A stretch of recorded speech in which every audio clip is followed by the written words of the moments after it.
My phone says 5 o'clock, so I'll call us to order. I know Board Member Barraza is not able to join us, but the rest of the board are in attendance. So why don't we get started with 2.1, the state budget update. Hello, I'm Libby Howell. I'll introduce myself for those folks who might be listening online and may not know who I am.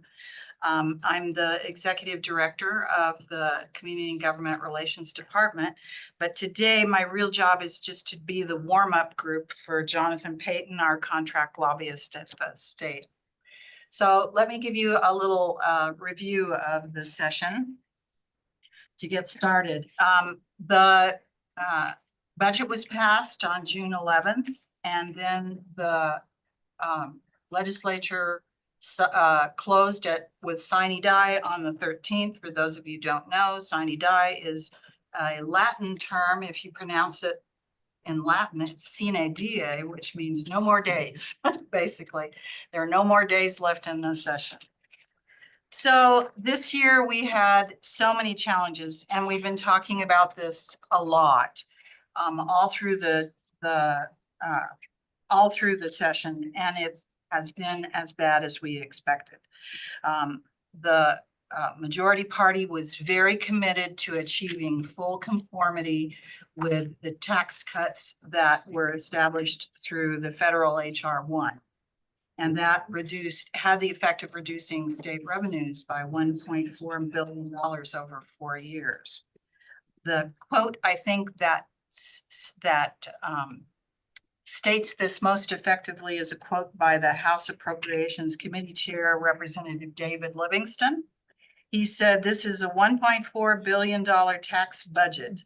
It's all that matters in this budget. Everything else is small potatoes." That was their primary goal throughout the session. And thank you, Nestor. Pulling up the PowerPoint that goes along with it. There it is. And so I'm like 2 down. Okay.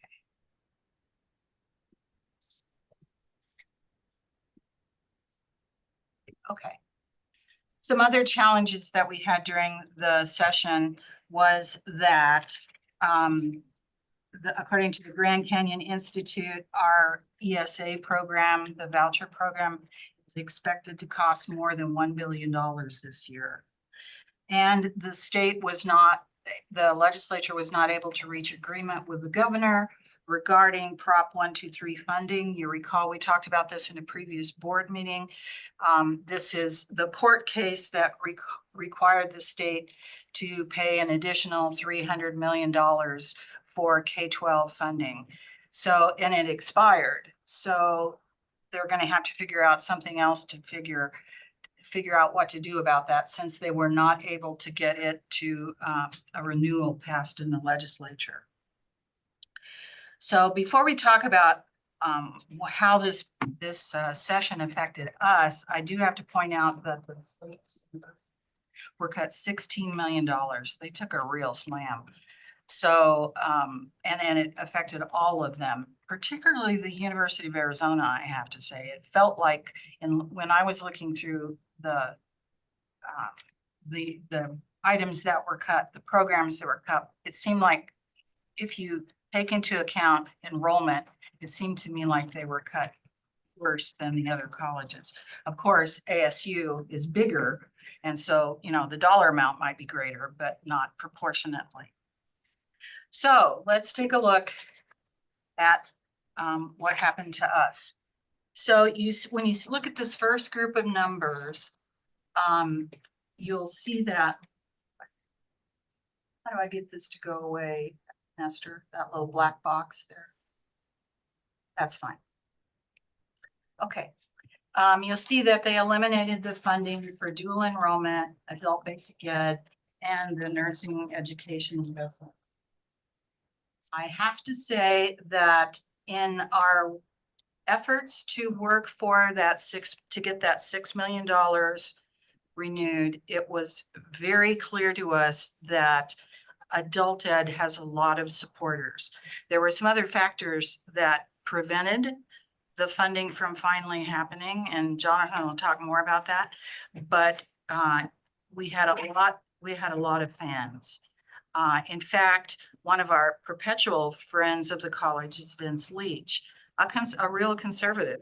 And he asked Nick Ponder, who was the lobbyist for AC4, to speak during, I think, wasn't it the caucus, or was it?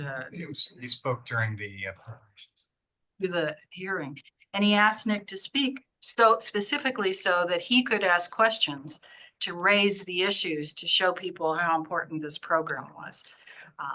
So I think that's something really important to take note of. The three numbers you see there in the middle, the College Promise Scholarship, the Arizona Leveraging Educational Assistant Program, and the Arizona Teachers Academy, you see how much they were allocated. I do not know yet how much Pima will get of that, but I put what we got last year, and it totaled about $900,000. It's very unlikely that our share this year will be more than $1 million. Very unlikely. So I don't think it's going to do a whole lot, but you know, every bit counts. So then if you look at the second segment, we see exactly what the community colleges got. All of the colleges received operations funding, except of course for Pima and Maricopa. And I did look up some numbers just to remind you. If you go back to our highest amount, which was in 2004, Pima received $18.1 million for operations funding. Maricopa received $46.6 million. Maricopa serves 60% of the community college students in the state, and Pima serves 13. So the two colleges that serve between 73 and 75% of the state's community college students have no operations funding. We'll talk some more about that. The year that our funding was eliminated, we were down to 6.4 million, or closer to 6.5 million. So that tells you where we were. We did receive our STEM workforce training money again. This year we got a slight increase. It's $113,000 more than we got last year. Although Dave B was quick to point out that that wasn't because they were, you know, eager to give us more money. It was formula funding that we got more because we had a higher footsie count this year. There are 4 colleges that receive equalization funding. Equalization funding is for colleges in which the state feels that their counties don't have enough of a tax base to support a community college. And the college that gets the most, just for your information, is Eastern Arizona. They get $24.4 million in equalization dollars. And then rural aid. Rural aid was originally, when it was put in place, I don't know, it was maybe 5 years ago, it was meant to be a one-time thing, and they've renewed it every year. So they got 14, all the rural colleges got 14 million. And I need to stop here and let you know that Santa Cruz did get some money, of course, very much smaller because their footsie count is very small. They received in operating aid, they got 51,300. In STEM funding, they got 40,500, and in rural aid, they got 100,800. So they were funded as well for that.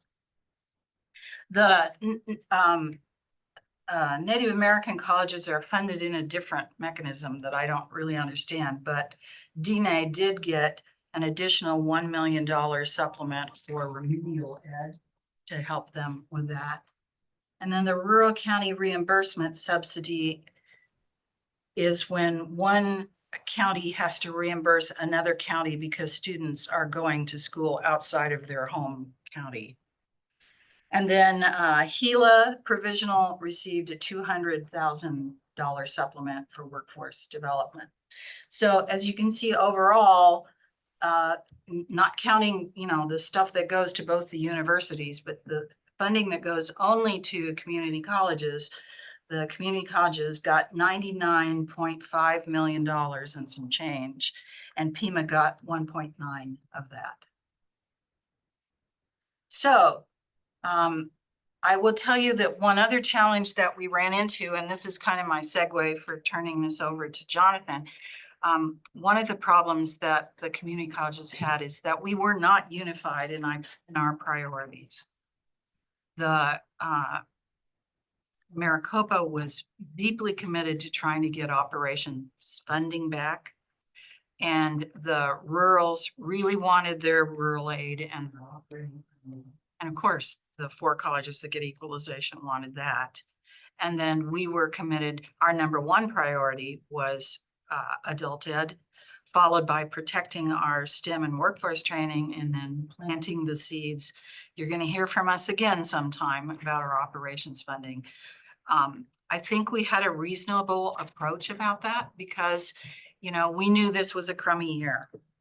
And so we didn't want to be bombastic and offensive in how we presented that, but we wanted them to know we're not going to let you forget. So those were our 3 priorities.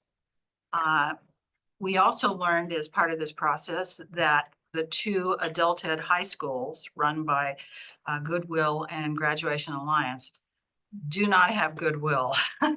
They are deeply disliked by a number of legislators. And I don't think we ran into a legislator who didn't like adult ed, didn't see the point, who didn't understand why it was important. So for the real backstory, I will turn it over to Tony. And before you turn it over, Libby, Yep. can you talk a little bit about the WIOA? They did preserve the. Yes, thanks. That's a great point.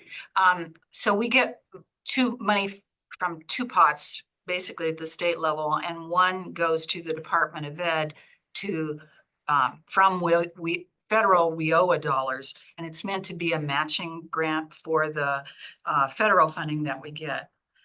The reason that's important and why we really have to protect those federal dollars is if we lose those federal dollars, we'll lose that, probably lose that state pot. And I think, Lori, was it 4.9 million? I think 4.1 comes to Pima. 4.1. So that's good news that Right. that we did still get that.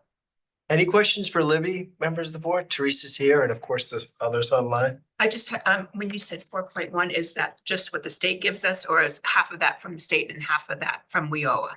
It's about 1 million state and the rest we owe. Okay. It's okay, it's a quarter of it. And then Libby, when you mentioned the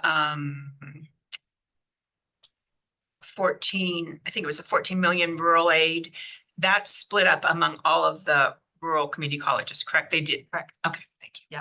Yeah, they all get operations, STEM, workforce, and rural. Okay. So let's see, Kristen or Carla, do either of you have any questions? I can't see you right now for this. No, thank you so much, Libby. Yeah, no questions on my end either. Thank you. Jonathan. Okay, thank you. Way back in October, we started having a conversation about what we were going to do about this session. We knew this issue of conformity was going to be a big issue this session. And we knew that the majority had said that this is our main issue, as Libby pointed out. And right around that same time that conversation started, Maricopa contacted us and they said, we want to ask for the operations dollars back. It's been since 2014. We feel like enough time has gone by. We want to make a concerted effort to do that. We obviously support the idea of getting the operations dollars back, but realistically, looking at the numbers and what you've seen happen, I said at the time, we're not getting that money back, at least not this year. And we've made other attempts in the past to talk to lawmakers, the Senate president, for example, about doing that. They have not wanted to do that the entire time I've represented you. They were not interested in operations dollars. They're interested in individual projects, and they're actually interested in adult ed. So we made the decision that while we would support what Maricopa was doing, our main focus was going to be in adult education. When we spoke with Maricopa and we asked them what they thought of adult ed, they said, our only priority this year is going to be operations dollars. This is important for what I'm about to tell you and how things broke out within those of us who lobby for all of you. I lobby for Pima. There's others that lobby for the individual colleges, and then AC4 lobbies for the whole group of community colleges. When that process started, we met with our delegation. We talked to as many people as who would meet with us. The chancellor came up several times to talk to them. And I think every single one of those meetings, and then we even met with a few from Maricopa County, like Mac Ress, he's the vice chair of appropriations in the House. They were all receptive to the idea of adult ed. They see the value in it. They felt it was important, and they said that they would advocate for it. But as we were leaving each one of those meetings, just to make sure, I asked them, Maricopa is going to be bringing up the issue of bringing operations dollars back this year. What do you think of that? And they all told us that is not going to happen this year. It was a pretty conclusive, every single person we met with, I always made sure I asked the question. I think I was getting annoying to those who were with me to ask that question each time. And meanwhile, the rural counties were asking for what Libby outlined already. They were asking for those rural dollars to go back to them. And to keep this into perspective, we lost operations dollars. It was painful back when it happened. It's still painful to this day, but it is not an existential threat. It would not end us as an institution. If that money was taken away from the rural colleges, they felt that they would not really exist as colleges anymore. That the money, for example, that goes to colleges that don't have a necessary tax base to support them, that's why that's there, because they would cease to exist. And there's no University of Arizona, there's no other major employers in a lot of those communities. So it's a very different situation. And they said, we would like to have adult ed, but we have to focus on this, and we're not going to be asking for anything else. So that left it for Pima as the only college that was advocating for adult ed. And to show you kind of how this works, the way the budget works these days, it's changed. Once we had Katie Hobbs became governor, the Democratic caucuses inform her what their priorities are. And then she negotiates in many cases on their behalf with the Republican majority in the legislature. So the people in those negotiations, they call them the cage meetings. It's the Senate president, the speaker, possibly the majority leaders, and the governor and her staff. And they negotiate it. But the governor is informed by the caucus decisions within the Democratic House caucus and the Democratic Senate caucus. That's kind of how that process works. Well, as an example of what I'm talking about, the Democratic caucus in the House, they conducted a straw poll amongst themselves to find out what their priorities were going to be.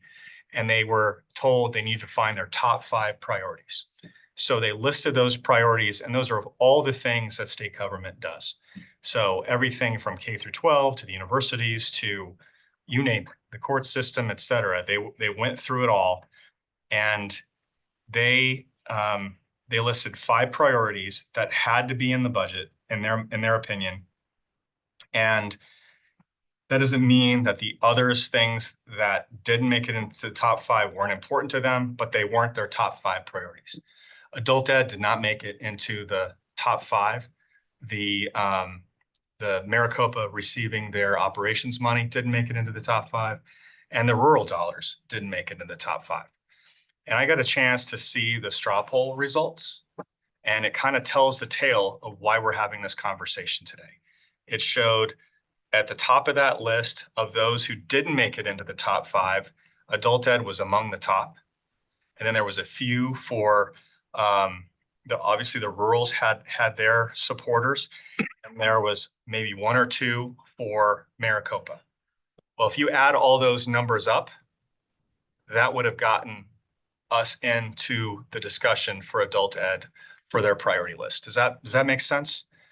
That kind of tells you to some extent that stratification of those different priorities for different members tells you kind of how this all happened. But the entire time, our delegation was very active, as Libby said, both from Republicans and Democrats. Vince Leach advocated for it several times in caucus. I heard from several Democrats that represent this region said this was one of their top priorities. It was so much of a priority for Consuelo and Alma Hernandez that they refused to vote for the budget because it wasn't in there. And you can't get much more committed than saying, I'm not going to be on the budget unless you give me what I want. And when they said this is a top priority for them and it wasn't met, you can look at the vote count, they voted no. So that's that stratification, the fact that we were sort of on our own with the help of AC4. But I think that's a very difficult position for the lobbyist for AC4 to be in, because he has to serve all of these masters that all want something completely different. So that was, I think, probably the biggest reason. At the eve of the session ending, there was a final meeting between the governor and legislative leadership to go over last minute types of things that they wanted to see in the budget. The Republicans, and I've heard their perspective, I haven't heard the governor's perspective from this, so I'm just going to recount at least from a point of view of one side. They said that they were in the position of asking for money for individual priorities among their members that were not general fund related. So in order to pay for something, they had to find another fund that was not the general fund. And there are a million different funds across the state that are not the general fund. They call that fund sweeping. So they go in and they take the money and they send it off for another purpose. So there's a biometric fund of some sort that is, I think it's in Department of Education or somewhere. And they wanted to take some of that money and send it to sheriffs for different purposes for law enforcement. For example, there was $1 million that was being taken away from the College of Agriculture at the University of Arizona.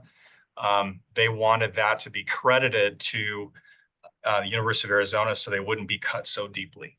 That was another offset that they were looking for. So did not impact negatively the general fund. The governor's priorities, so that the Republicans' priorities probably added up to $8 million, 6 to 8, and the governor's priorities were all general fund related. They were individual asks that members of the Democratic caucus had wanted, but they were general fund obligations. And the Republicans said, well, we don't want to discuss the general fund. That's not what our impression was of this meeting. One of the top priorities on that list, I call them the honorable mentions list, this $8 million, the top priority of that 8 million was adult ed. It was the number one. So if there was another tranche of money, there was a official request from the governor. And I think there was considerable agreement with many of in the caucus, in the Republican caucus, that wanted it as well. They would have put that in. But they decided we're not going to do it because we can't come to an agreement. And they said, we're going to shut this down. And the governor agreed with that. And they went ahead and voted and the budget went out. That's how it happened. I'd be happy to answer any questions or concerns or anything that you might have, but that was sort of how the process played out this session. And like I said, I'd be happy to answer any questions. I would like to add one thing, and maybe you would like to elaborate on this. At this morning's AC4 legislative update call, Nick Ponder said he thinks next year is going to be worse because this year they went into the session with, I think it was 200 million carry forward dollars. And this coming year, they're going into the session with 41 million. Very much less than they went into with this year. So his theory is it's going to be worse next year than it was this year. And there's a number of other problems that are on the horizon. So I have some good news and some bad news. I'll start with the bad news first. The bad news is that, as Libby said, the carry forward is less. There are also, there's lawsuits that are involving Department of Corrections where the federal government will be taking over their medical system within the Department of Corrections, or is in the process of doing that. They expect that to balloon costs in the state for that. I think there's some other lawsuits that the state is on the losing end of that they may have to pay for. So I think it's going to be a tough year depending on what the economy is like. We go through this cycle every 6 or 7. In this case, the worst time was 2014 when we lost the operations money in the first place. And we're very much a sales tax dominant state. That is where these revenues mostly come in from. And that is very, I forgot, I don't know what the term was, very turbulent. Let's put it that way. It goes up and down. And so you have boom years and you have bust years. And we're in one of those cycles right now that's been exacerbated by the conformity package. So if the economy turns around, maybe that will make up for some of this, but structurally we still have some problems. The good news is that I think that the work that we put into adult ed has made it a much more visible issue for members. I think they care about it a lot more than they did a year ago. And I feel like we were pretty close in getting keep this in mind. They cut 2.5% of every agency pretty much in the state. So the court system, for example, the Office of the Court, every single court in Arizona is having to cut back 2.5%. The same thing with every other agency in the state. And I was told that there were 1,000 positions that are being cut statewide. Many of those positions are unfilled right now, so it's not quite the same as cutting someone's job that currently holds it, but nonetheless, it's still a massive cut across Arizona. So I think the good news is that we have at least a significant interest from our delegation, and I think we've made the case to leadership in both parties that it should be a priority, and I think we came pretty close to making that happen. Board Member Randall? Hi. Well, thank you so much for coming to the meeting. Sorry I'm not there in person. It's summer, so kid is home. So this remote option's very helpful. I have a question for you, and it might, hopefully it doesn't turn into multiple part questions, but when you were talking to members and they would say, at least not this year, and then Libby saying that this was kind of a crummy year, there was less carry forward money, and then that there's this thought that next year might potentially be worse. I hear you talking about boom and bust years, and that this is a typical Arizona cycle, and that we are a sales tax dominant state. My issue is that we can either grow out of I'm a hydrologist, so I'm not an economist, so I'm okay with being wrong. But we either grow out of the rut we're in as a state, or we have to increase revenues. Obviously, the very, very low flat tax that the state of Arizona has reduced the amount of revenues that we bring in. Not only do we have this flat tax, but it is an extremely low flat tax compared to flat taxes. I just don't see how we can be, if we're in a bust cycle right now, how do we get into this boom cycle? Are we just very deftly making ourselves revenue poor when you look at it, job numbers are pretty good, economy's pretty good. Maybe it's not going to stay that way, but yet we're scrambling for crumbs here. So I don't feel very optimistic about at least not this year, but maybe in the future, because it doesn't seem that we are in a bust. It seems like this is intentionally designed this way. So set my mind at ease, or correct me, or it's not really a question, but that's my concern. If I could make one comment, I have to say, my husband says I can find the dark lining of every silver cloud. Oh, no, me too. I have to be honest, and tell you that some of the people we talked to didn't say, not this year, but sometime, maybe. And some of them said, no, never.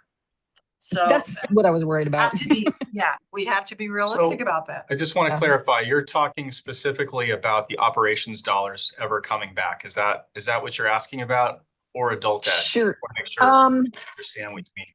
let's just talk about the operations dollars, because I think with adult ed, I mean, I think what I'm seeing as far as the state budget goes is you know, and specifically revenues, we have a smaller and smaller cookie every year.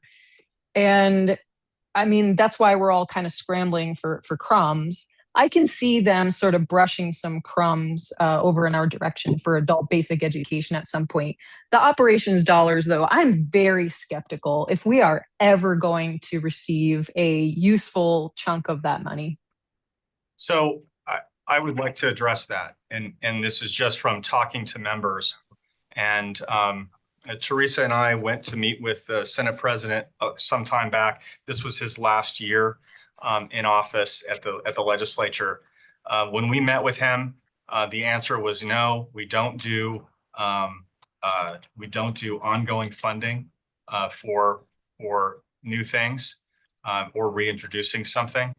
And he was, I think the attitude was, we are interested in one-time projects. And I think that if you look at state government writ large, we're not unique in this. They have stopped with ongoing spending on formula type spending for a lot of folks, not just community colleges. And they are more in the mode of, we're going to spend money on specific programs that, like adult ed is a good example of that, or specific projects. And I think that I mean, you can have a debate about how they do their policy, but that's just the reaction that I have received when I've talked with them. And I think that most politicians that serve in the legislature, and having been one of them at one point in my life, I know that they focus on what they can go back and tell their constituents that happen. Adult ed, they can go to a graduation for adult ed. They can see individual people. The aviation program that we have here in the state that we funded through state dollars, you can see that there's a physical location, there's something they can see and touch and they can point to. When you're talking about operations dollars towards a specific community college, it's harder to find any one thing that it does. We all know it has a huge impact, but it doesn't have the salience for them that it does. And I'm not saying this is good or bad. I'm just saying this is the attitude at the Capitol. They want specific projects or specific dollars going to specific programs that they like. And they do not want to do it on a general basis. That doesn't mean, I don't want to say never. Legislatures change, individual members get elected, others get unelected. Things change in that process, but that's sort of the trend that I'm seeing at the Capitol. That That's kind of what I felt. Yeah. So I don't think that what Libby was saying, I think she's absolutely right. When we talk to some members, they're like, well, that's never going to happen. And then other people, we'd like it to happen. But even if the majorities change, it is very difficult to raise taxes in this state. You have to have a super majority in both the House and the Senate in order for that to happen. And they can't get a super majority to decide who's going to get which parking spot there. So let alone to raise taxes. So it's a very difficult, under the Constitution in our state, it's very difficult to do that. I don't know if that's a satisfying answer to you, but it's the truth of what I've heard from members. Yeah, and that's really helpful because I was, you know, for sure I would have loved you to say, oh no, Kristen, you're absolutely wrong. But that's kind of what my feeling has been. And I guess I just sort of wanted confirmation that I'm not overly pessimistic. Well, I am pessimistic, but I want to be a realist too. So I appreciate that. Thank you. Greg? Yeah. Can I better understand? I mean, Libby, you referenced opportunity that was created by AC4 to talk about community college priorities. And Jonathan, you mentioned, working a little bit with their lobbyist, although they're in a difficult position because they're representing, community colleges with differing interests. And I'll just be really transparent with what I'm trying to understand is that I keep getting more and more of an impression. I'm trying to figure out why we're in this organization, I guess is really what's coming down to it. Like if community colleges' interests are that diverse, which I accept that they are, and everybody can do their own thing, what is the point of us funding this organization that can't represent those interests in a unified way because those interests are not unified? Wouldn't we? I mean, ultimately, I think our job as board members is to make sure Pima College is getting what it needs, not all of them. So if that's our primary interest, why don't we just use whatever money we're paying to be part of AC4 to beef up our own ability to lobby for what we need if we're not really getting anything from AC4 in terms of public policy? Because the only other thing they do is convene us, but I don't need to pay a bunch of money to convene community colleges together. They can convene whenever they want to convene. So I'm just kind of struggling through like what is the purpose of our ongoing engagement with this joint lobbying effort if our priorities are not becoming their priorities. So I don't know if you want me to answer that. I would say this. So I've worked with AC4 with different folks over the last decade. And I feel like in the past and present, they have different issues that come up. This has been really the first time when those conflicts were very detrimental to the overall health of the whole community college system.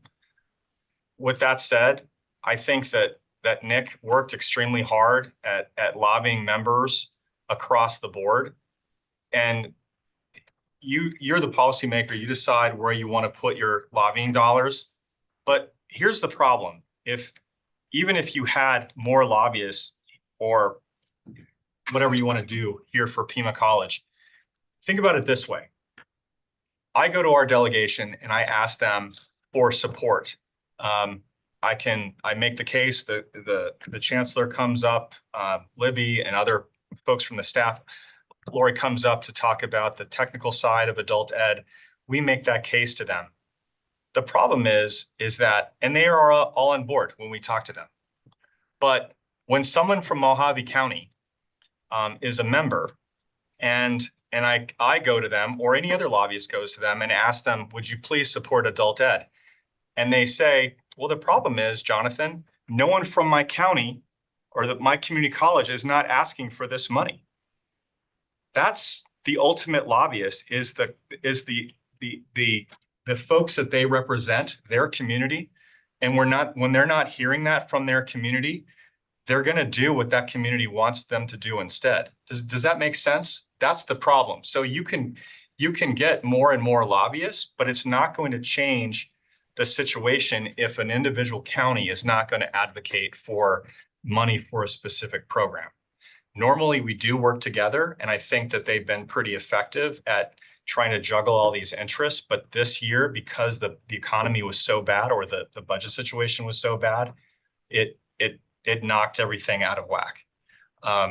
But on things like when we did the cap or on the past programs that we've had, that the expenditure limitation, for example, we did a lot of bills. We worked on those together. That was something that all colleges shared and needed to address. We passed those as a group, and those saved Pima College in the weighting of different things. So they have been effective on certain items. It just was very difficult this year. I don't know if that answers your question, but that's just my perception on the ground. But I will say that, so I'm going to embarrass myself here. We have been terrifically lucky in that we've had two chancellors who are visionary and see beyond their own little puddle of land. And we're the only college that has, for example, has a federal lobbyist, a contract with a federal lobbyist. One other college has an employee who part-time does federal but they don't have a full-time lobbyist the way that we do. When we passed when we got the, 25 million for aviation, the other colleges were not happy about that. They were unhappy that we had gone after that with, they thought there was some danger, I guess, to what their funding was. Now, I have to say, Nick this year was terrifically supportive. I mean, he copied me every time he and Lori were having conversations about, he continually asked for more information and what data would be helpful in this situation.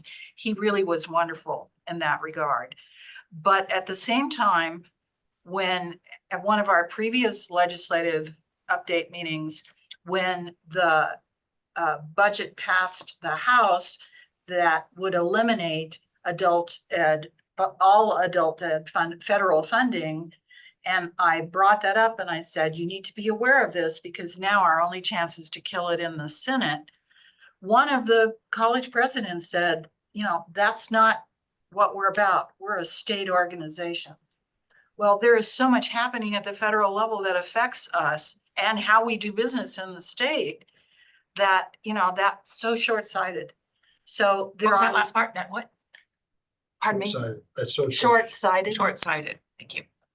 And I think we're just incredibly lucky that we have a chancellor that sees that. And before him had a chancellor that saw that. Do the rural colleges have their own state lobbyists, or is it just AC4? No, they do. Some of them Some do. of them do. Some of them do. There are a number of them. I know in the past, Cochise has had one. I don't know where they're at right now with this, but Northland Pioneer had one. There's several that have an individual lobbyist because this is their lifeline. But they also have, if you look at the rural areas of the state, those lawmakers that represent them are in the majority. And so they have a bigger voice than what their communities would indicate. We don't have that same thing here in Pima County. So we have, but the ones who are in the majority in Pima County are supportive of adult ed. And they've said so, and they've been willing to talk about it on the record in budget meetings. But what you do with AC4 is that's a policy decision for you all to make. But just from my view on the ground, I watched this session. I watched Nick basically grab people and ask them to support the adult ed. I think he's probably going to have just as many problems on the other side with Maricopa that they may say, well, why didn't you work harder for us to get operations funding? But the realities on the ground were, I think he realized that the only thing that was going to make it, if anything extra was going to make it, was going to be adult ed this year. Okay. Hey, just one final thing, then I see your hand up, Board Member Real. We can jump over to you, but yeah, no, I appreciate that, and I'm not questioning whether Nick is doing his job or not. I'm just wondering if it's like structurally untenable, like based on what is going on for that structure to make sense. Like if our interests are so divergent as, Pima, Maricopa, or others, especially in a situation where and correct me if I'm wrong, Chancellor, but I'm fairly certain that between Maricopa and Pima, we're funding like 80% of that thing or something like that. And the others are not chipping in nearly as much because I think it's based on enrollment or something like that. And so I just scratch my head a little bit that if we're not getting our money out of that, and I'm not saying to your point, Jonathan, that I'm not saying that we would use that money to buy another lobbyist and that would suddenly get what we want. I'm just saying in a situation where we're trying to scrape together every dollar that we can to make sure we're achieving our mission for our students, is that the best use of those dollars? Or could it be for something completely different? Maybe that's not public policy related that, we need funding to be able to sustain, like apparently adult ed, and sort of something like that. If I could, to that point, one thing maybe you could do, and this is, I think that it's the other colleges that aren't getting it. I get the feeling in their statements, they think that, AC4 exists to serve them. And I think that this topic at least should be brought up to AC4. And from your perspective, to have them start to think, you know, maybe we should really start to consider what the other two colleges in the state want. Because I think they've been a little bit complacent that as long as they get their operations dollars, it doesn't matter what happens with the rest of us because we'll still keep funding them, that kind of attitude. I think the lobbyists that they have is good, but I think that the policymakers in those other colleges need to hear that from all of you, Thank you. because I think they take it for granted. Board Member Riel, go ahead. Sorry. Thank you. So to me, it seems like we're looking at this from sort of the wrong direction. Our state constitution says community college is supposed to be as nearly free as possible, something like that. So when our state legislators do not fund us in any form, right? Imagine our household budgets, right? You need a new roof. Oh, but let's stop working. Let's drop from full-time job to a quarter-time job because I don't want to work as much. I don't want to put that much labor out there, right? And then how are we going to pay for the new roof? Right. And I think that that's what our state legislator is doing. It's all math, and maybe few of them know math. I'm not sure. But how can you support a state as diverse, varied, large as our state by cutting taxes, cutting revenue? It just, it doesn't make sense. And so I would propose that we be careful about, pushing away AC4 or AACCT. I would say let's be careful about not, dissolving those organizations, because really we need to work together to make sure that our state legislature starts doing what they're supposed to do.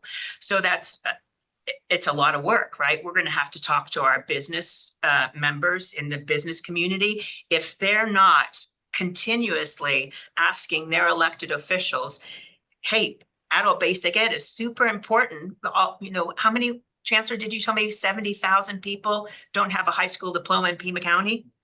If we have those kind of people, and I get that you can be amazing without a high school diploma, but no one's going to pay you as you're amazing, right?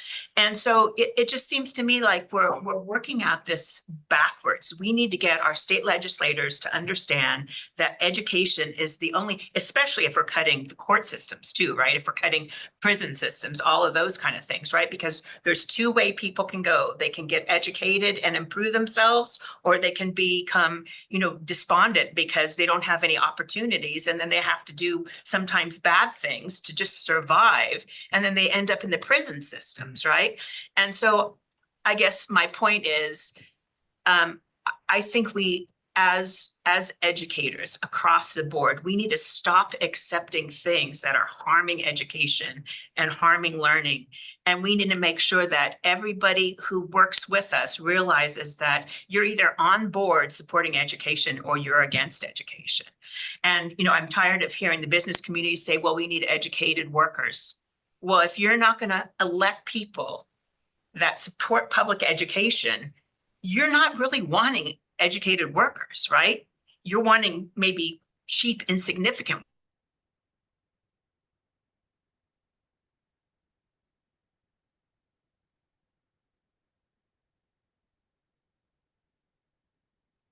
Did we lose them?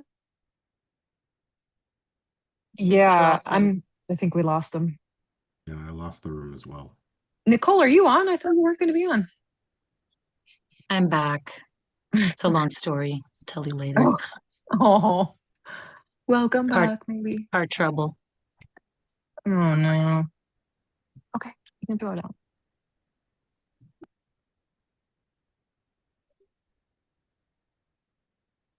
Greg, are you reaching out to them?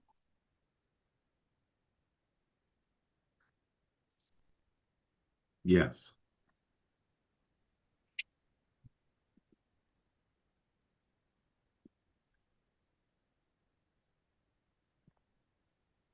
I'm told we are live on YouTube.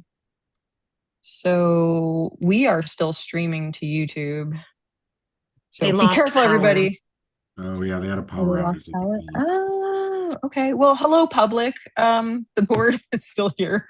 I suppose we should probably. Why don't we recess then? I think I could do that as chair, and then Well, you have a quorum right now. Oh, we wait. do. We just- Chancellor says we're coming back. Give us a minute. All right. Well, why Okay. don't we, if someone can, why don't we recess for 5 minutes and then try to come back at 5:55, with everything working, and then I'll call us back to order once the room can get back in. Okay. Sounds good. All right.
All right, for my fellow board members, I don't know if you can all hear me, but I just got off with the chancellor. It's a building-wide issue. It's not just a single room issue, so they're not able to get back online. They tried individually and collectively. So I'm just going to adjourn the meeting and then we'll reschedule for the last agenda item at a different time and date because they're not going to be able to get back online to do the presentations and all of that until they get this issue resolved, which is going to take a lot more than a few minutes, I'm told. So I appreciate everybody's time. Hope you have a good night. Thank you very much. Thanks, Greg. Thanks, everyone. Bye-bye. Thank you. Thank you. Have a good evening.